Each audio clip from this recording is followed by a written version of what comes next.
Welcome to Near and Far, the World Catholicism Podcast. I'm your host, Michael Buddy, Senior Research Scholar in the Center for World Catholicism and Intercultural Theology in Chicago. My guest today is Kevin Clarke, Senior Editor at America Magazine in New York.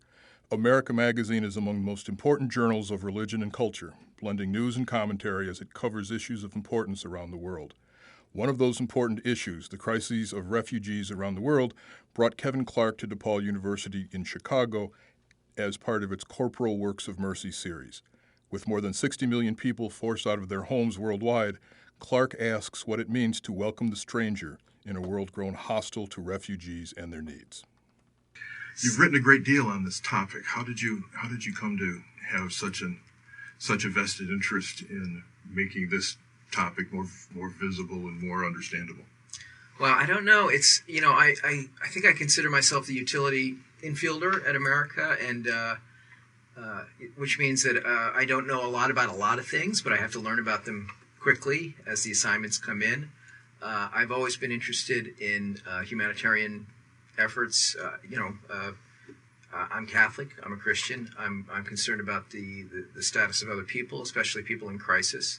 And in this time in world history, the people in crisis are 66 million people who are forcibly dislocated from their homes. In a recent piece, you had a line I wanted you to unpack, if you would, or elaborate a bit on. You wrote, quote, "It is one of the terrible paradoxes of the modern global refugee crisis. Often those countries least capable of responding to the complex needs of refugees are the ones forced to shoulder the greatest burden in caring for them." Yeah, it's a question. It's a dilemma of geography. The number one refugee, dislocated people's crisis in the world right now is Syria. Who is really is holding the bag, trying to deal with the ways of humanity that are trying to escape that violence? It's Lebanon, it's Jordan, it's Turkey. Now, Turkey's a little better off, but they're spending billions trying to maintain the refugee population that they have now, setting in camps along their borders. Lebanon and Jordan, much less up to the job in terms of national wealth. In Africa, it's even worse. A country like Kenya, which is a developing nation with not a lot of reserves, is hosting one of the largest refugee populations in the world right now, from Somalia and the Sudan.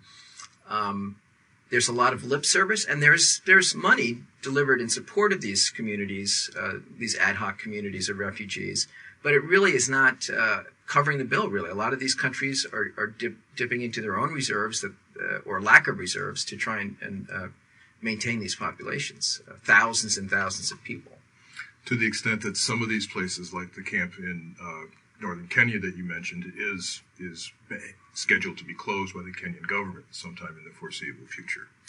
Well, they periodically raise that specter, and then they get bombarded with criticism, and they seem to back off. I think the last time I wrote about this, it was like the second or third time they were seriously going to close down these camps. They seem to have backed away. Is that part of an appeal to get more adequate resources? I think it is. I think they're saying, look, we cannot handle this. And, they've had Somali refugees in Kenya since 1991. That's a long time for a country to be burdened. I hate to keep using that word burden, but it is. A country like Kenya does not have a lot of disposable income to address this crisis. And they do get some money from the UN. The UN gets money from us and from Europe. But it's not really enough. It's not adequate to the job. It's certainly not adequate to the job of humanely dealing with these refugee populations in a way where they can feel like they're not just spinning their gears, waiting and hoping for something to change. You mentioned an aggregate figure of somewhere around 65 million people being displaced. Closer to 66 million. As you take a look at that sort of in a panoramic view, I'm impressed by the extent to which many of these crises that dislocate people are not what you would consider temporary. There are people in refugee camps in the Middle East who've been there 70 years. So the camps you've mentioned in different parts of Africa, you're verging on 30 years before too long. What is it about displacement of persons that seems so intractable as in terms of moving forward and moving beyond the kind of permanent emergency footing?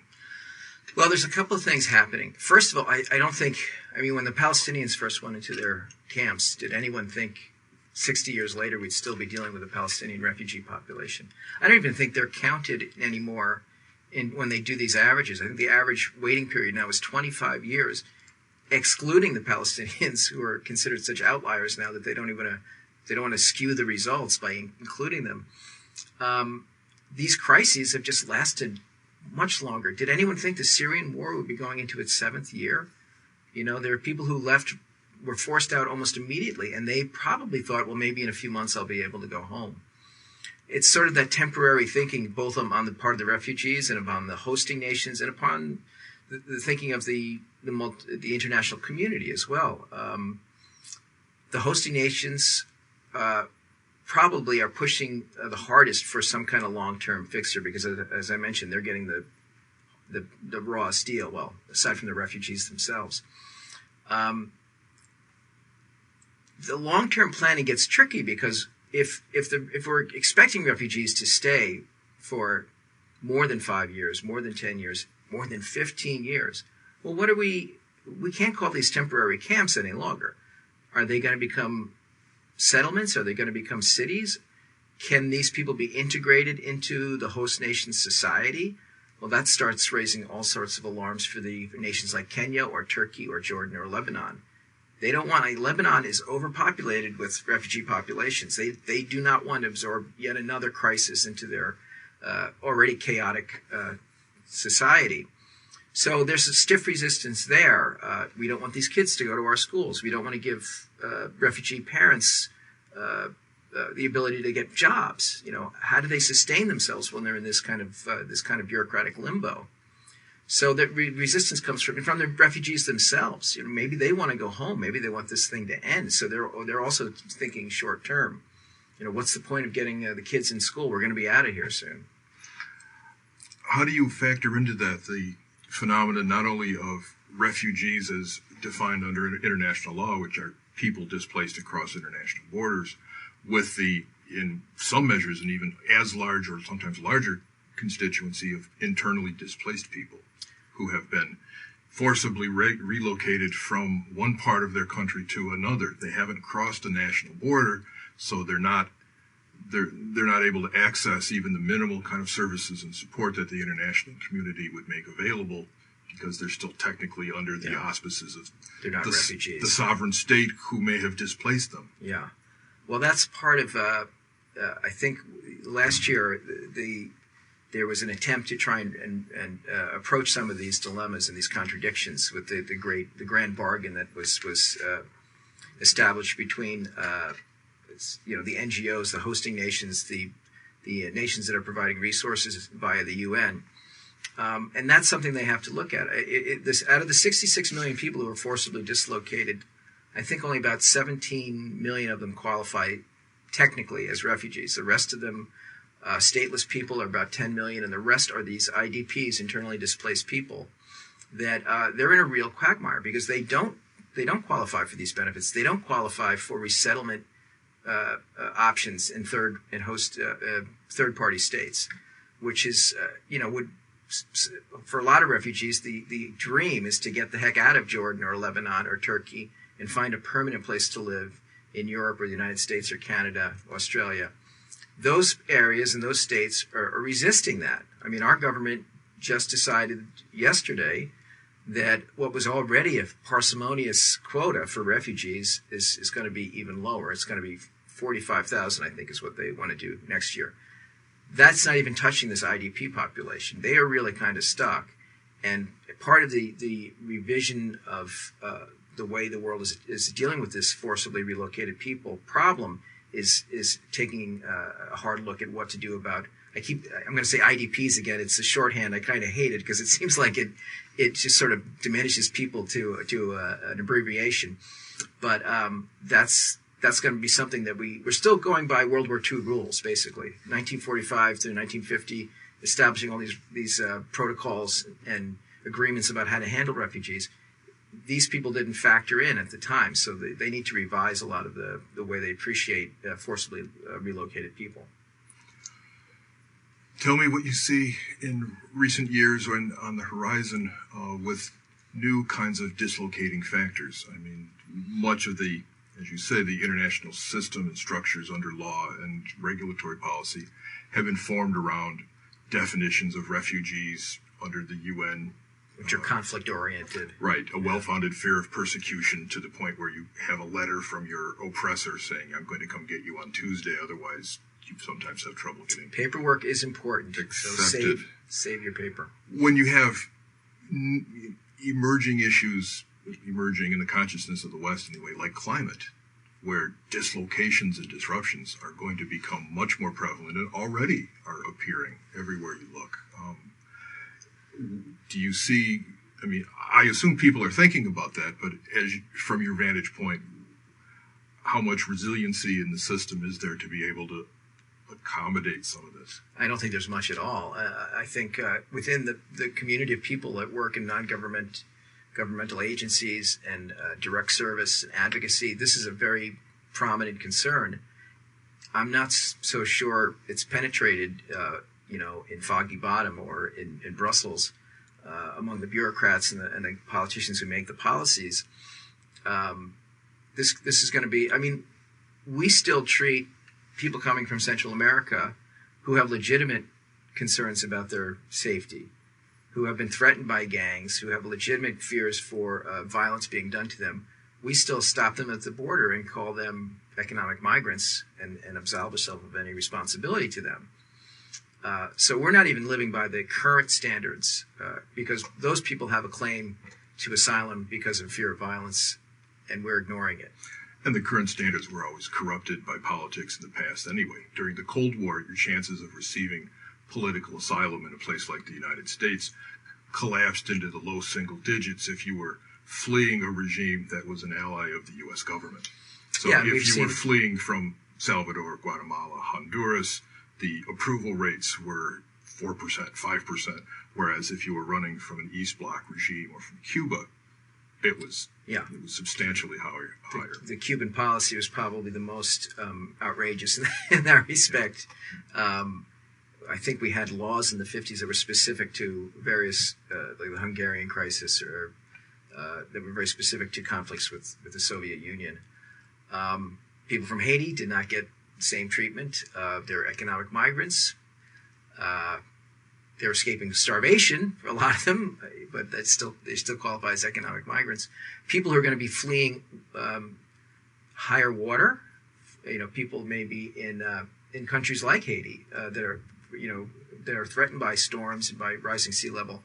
I think they're going to have a very hard time putting a claim down in the United States for being climate refugees. However legitimate that might be in practical terms. I mean, our government is not even recognizing people who have valid claims on refugee status as it is, fleeing conflict, fleeing violence. So I think they're going to have a very tough time getting a landing here in the United States. Tell me about the role of the Catholic Church in addressing issues like this. What have you seen and heard?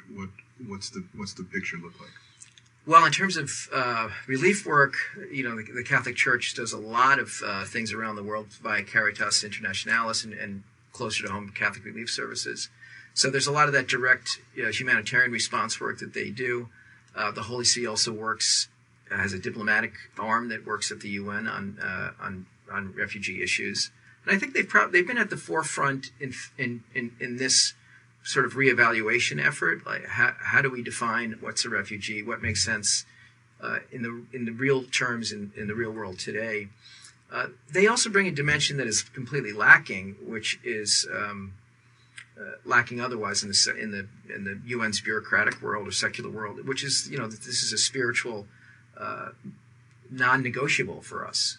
We are, as Christians, wherever we live in the world, whether in the United States, Europe, when people flee to us seeking solace and consolation and support, we have to open our arms to that. And that's a tough message for average Catholics who, like other Americans, sort of consistently don't like this idea of refugees having a moral claim to us, to our protection and us providing sustenance to them. But this is a claim that goes beyond politics. It goes beyond governments. It goes beyond Western history. It goes to the heart of being a Christian, and that's what the church brings. They also have very practical arguments as well, and very well couched political arguments about the legitimacy of this position. But at the back of it is Jesus just saying, feed my hungry, clothe my naked, bring water to the thirsty, shelter to the homeless. Can you talk a bit about the role of Pope Francis in? He's not a saint yet, but we're the role of Pope Francis in bringing visibility to this issue. He seems to have invested a great deal of effort and energy in making sure this one doesn't slide off the radar screen. He has from the beginning months of his papacy, he has consistently talked about not just refugees, but people in migration all over the world as a special concern. And in that sense, he certainly kept the issue in the headlines and some level in the awareness of American Catholics. I sometimes wonder, I think a lot of them would be shocked at how challenging and if radical is the right word, the basic obligations of being Catholic actually are. And Francis, all he's doing, he's not saying anything that Benedict wouldn't have said, or John Paul II wouldn't have said, or anyone going back to Pius would have said. But the one thing he's done is expanding it a little beyond. There was a previous conceit for fellow Catholics, maybe not so much fellow Christians, but fellow Catholics who were refugees escaping from decaying Europe in the 19th century or from conflict in World War I and World War II. Francis has just blown it wide open, and he says repeatedly, he embraces the Muslim migrants as if they're part of his flock as well, and he really makes it plain that to him there's no documented or undocumented, no slave, no Greek, no Roman, no American, and no people without paper. They are people in need, and our obligation as Catholics, as Christians, is to respond to that need. He has, I want to say, like every week, I think he's brought it up. Unemployment among young people, that's how he goes to this. This is a constant thing that he's worried about. And I think these are, those are both very profound and very wise things to be worried about as we scuttle through the beginning of the 21st century.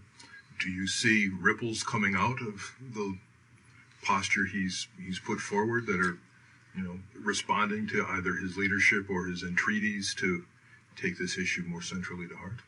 I think the ironic thing, I think I see more evidence of that in Washington than I do in parish pews sometimes. I mean, it's hard to, I'm part of my own parish. I'm on my own parish council. I know how hard it is sometimes to bring Catholic social teaching to people and get them to hear it. They're often shocked by it. It really challenges where we sit in the first world. Middle class to upper middle class, and here I'm presuming that audience, perhaps incorrectly. But it's a very challenging message for them to hear. I think he's been more successful raising the issue at the sort of the geopolitical level as a major concern at the United Nations or in Washington. Why do you think that might be the case? That maybe there's a little more willingness to listen among institutional leaders than in the pews of the majority of pastoral settings, or at least the pastoral settings that you described, where you're talking about a white middle-class constituency rather than the Latino aspects of the church. Because it's not as hard for them to hear, because a lot of them are coming out of that experience. Is it just sort of cultural amnesia? Is it definitely being overly formed by their culture? Definitely. There's a certain, how many of European descent Catholics in the United States came here because their forefathers were fleeing something, fleeing some tyrant, fleeing some other. I'm Irish, so I think everybody knows that story, or of Irish descent, I should say. A lot of us came here to flee a power that was repressing our people. A couple of generations in, when you've got, an investment account and a mortgage to pay off, it does seem like some things are easily forgotten, unfortunately. And I think, Francis's appeal to the political makers and breakers, I think they're shocked to have a spiritual figure speak on these issues. So that kind of wakes them up, whether they're whether they agree with him or disagree with him. It kind of surprises them to have a religious figure speak so specifically on what they consider their purview, these geopolitical policies. So there might be a bit of a novelty there and his very personal way of doing it attracts the media. The media love him. They love those plane rides home from wherever he's visiting when he spills that one great comment that becomes the headlines for the next day. And he has the same appeal among average Catholics, but I think the message that he is giving them, which is the legit message of the church, hasn't changed. It's a tough one for us to accept, because it requires sacrifice. It requires us changing the way we do things, changing our policies, and how we divvy up our own resources. Do you think it reflects in part the extent to which Christianity as a transnational phenomenon has been domesticated by national identities, and the idea that American and Catholic, which one's the adjective and which one's the noun, tends to get confounded?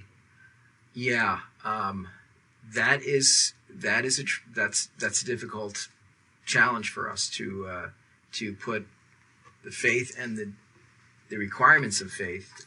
This series that I'm joining is about the Corporal Works of Mercy. That's a lot of hard stuff in there, and we're all supposed to do it. These are not supposed to be nice to have in your lifetime as a Catholic.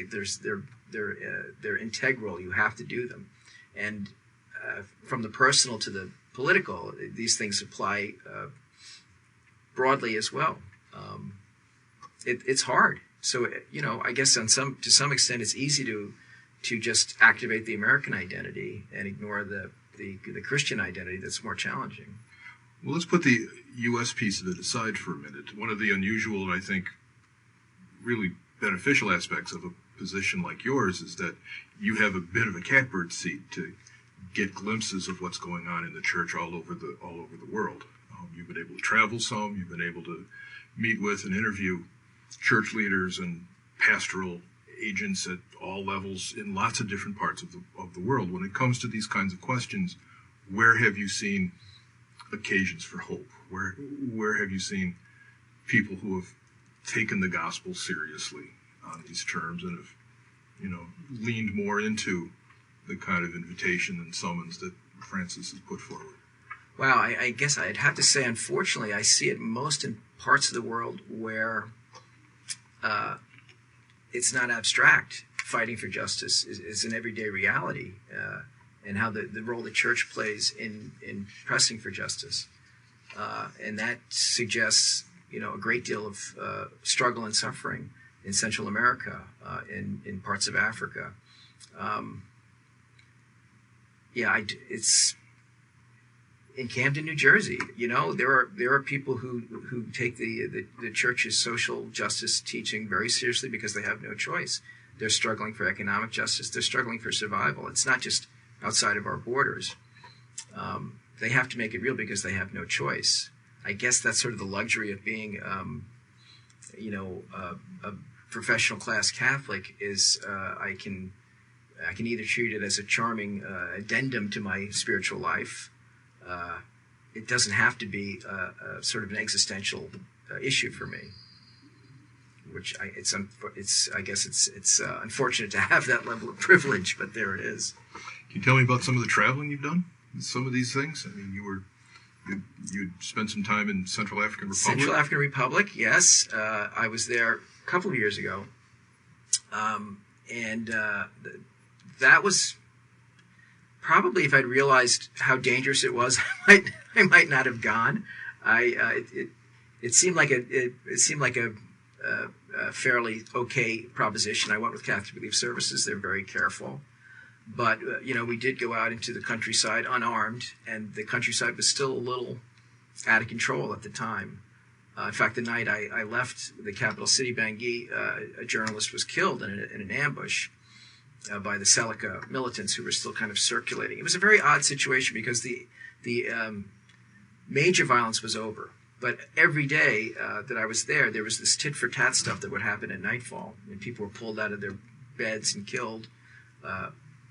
There'd be confrontations in the alleys and in the back streets of the Capitol.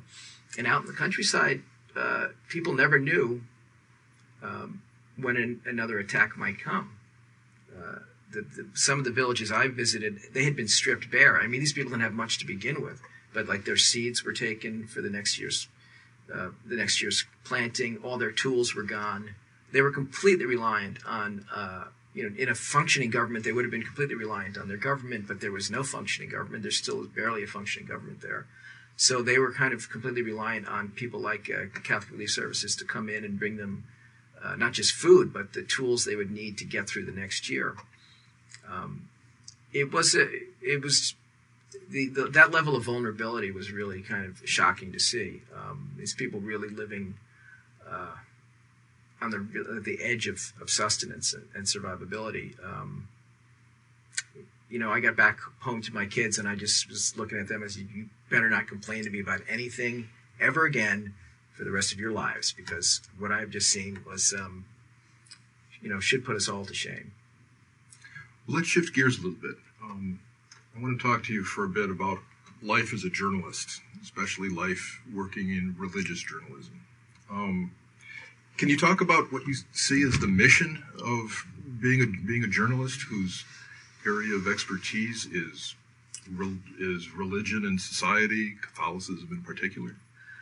Well, I mean, I like to flatter myself that if I were working in the secular press, I'd still be a Catholic journalist. I don't know, maybe they would beat the Catholicism out of me slowly but surely. On the other hand, working in the Catholic press, it's kept me interested in my faith, probably in ways that I wouldn't be if I had become a secular journalist. I call it sometimes the world's most expensive evangelization program, my 30 years in the Catholic press.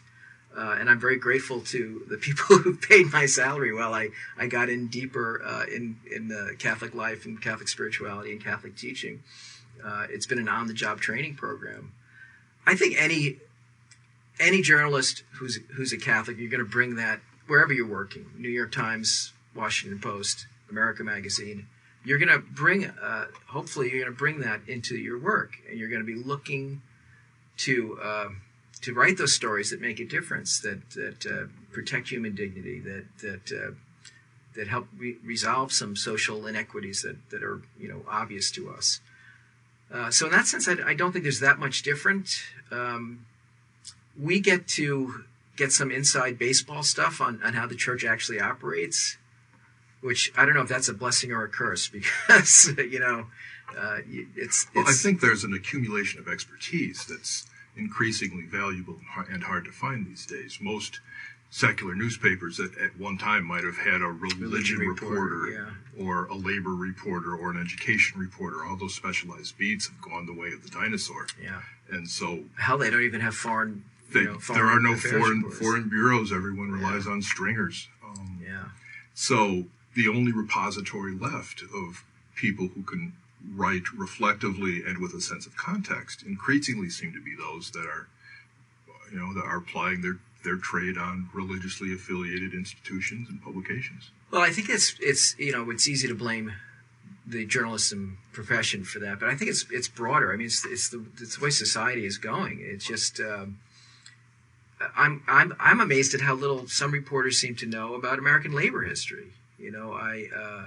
I taught a magazine writing class for journalists at a college that shall remain nameless, and all these kids were getting their masters or BAs in journalism, and I would ask them about American labor history, and they hadn't. It was like they had no idea what I was talking about. And I said, you know what you guys should do? Stop studying journalism. Go get a BA in history or American social history. That will serve you 1,000 times better. And so you see the same thing with religion. There are the questions we get, because we're, in New York, we're sort of the backstop for reporters. Before they file a story, they want to make sure they haven't screwed it up completely. They will check with somebody at America, especially about the church, about Catholicism, but generally about religion.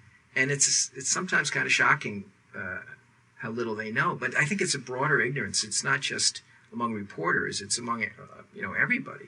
I swear, I feel like it should be a required class in public high school. I don't know why it isn't, because it's not promoting any single religion, but comparative religions. Learn about these other faiths. They look at the role that religion has to play in our world right now. It is driving world history, right? Are we understanding how it's driving and why it's driving world history?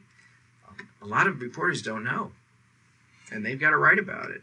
So I guess, when someone like Pope Francis has become such a prominent conscience for the world over and over again, the fact that we understand where he's coming from, that we understand he's part of a tradition, he's not just some, John the Baptist of the 21st century. He's part of a long lineage of teaching and scripture and acts of good works.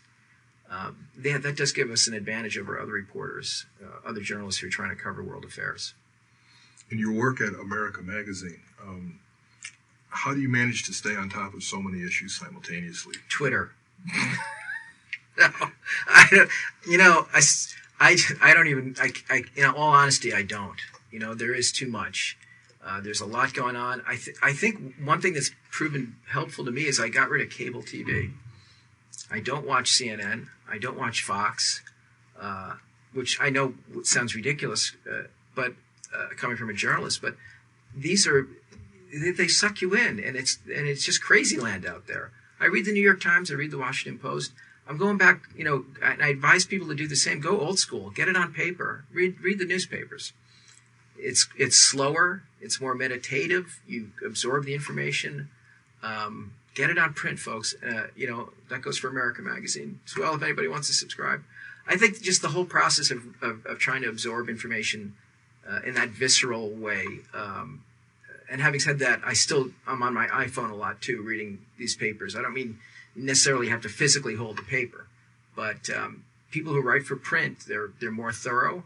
They get the story straight. They don't print rumors most of the time. There's always an occasional lapse, but they're not just regurgitating rumors or things somebody else told them. They check it out, right? What was the Chicago News Bureau's great motto?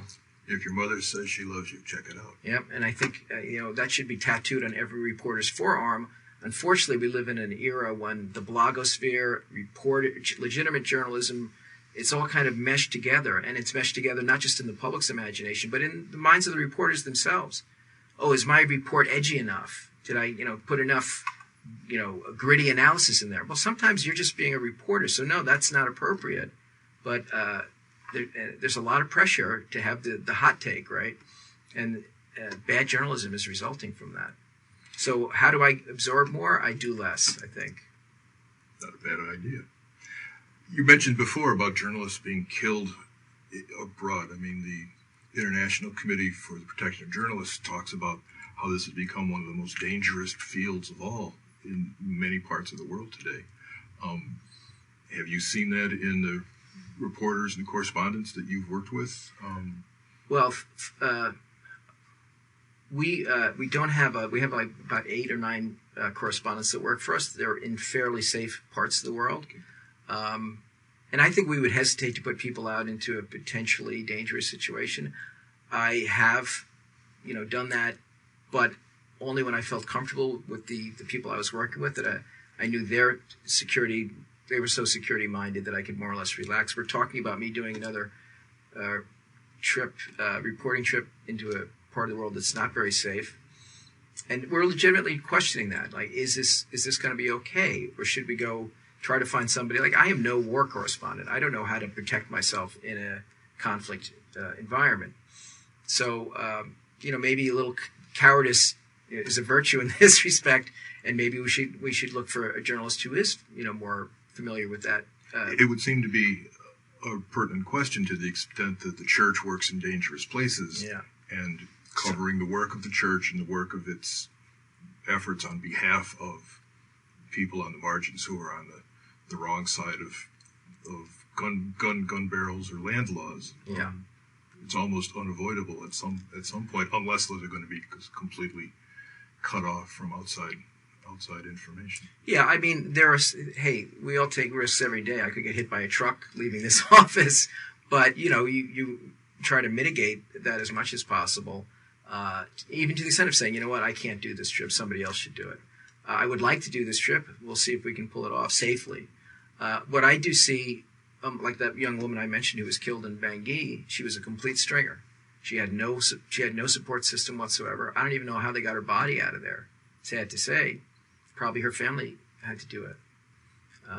And that's a phenomenon. We're talking about if you were a foreign correspondent. Well, part of being a foreign correspondent was you had an office backing you up, and you had people who were watching out for you and were ready to bail you out if necessary or pull you out if necessary. That's a lot of like this. What was the poor gentleman that was killed in Syria? Foley. I think he was working for the Global Post. Just had a la carte. He was a stringer, so he had no support structure whatsoever. And I think this is an application on the part of the whole industry. They love these stories. They get eyeballs for them, and they pushed all the risk back onto the journalist themselves. Journalist who's often paying for his travel, paying for whatever security he can muster. And then, what happens if something happens to him or her? How do they pay to get out of it? And in the old days, you had editors who would negotiate to get their journalists protected or freed or what have you. If you happen to be working for a European or U.S.-based publication. Yeah. The phenomenon of stringers in religious journalism, environmental coverage, particularly they're out there on their own. When they're working for, outlets based in Asia or sub-Saharan Africa that are under-resourced to begin with. It would seem to be that the risks are even more dramatic and much more precarious way to try to do things that arguably are even more important than they would have been 50 years ago. And we've seen what's happened. Some of these people have become casualties of those risks. I think journalists are bigger targets now than they used to be. I would not want to be in Mexico working in the journalism profession. You write anything, about the government. I mean, there's so many bad players there that could come looking for you. You have to have nerves of steel to do that job down there. Absolutely. Near and Far is produced by the Center for World Catholicism and Intercultural Theology, a research institute focused on Catholicism around the world with special attention to the church in the so-called Global South. The center is sponsored by DePaul University, a Catholic university in the Vincentian tradition in Chicago. Production assistance for Near and Far comes from Greg Barker, Anna Gallen, Francis Salino, and Karen Kraft. For more information on the center and its activities, look for the Center for World Catholicism on the web, Facebook, or Twitter.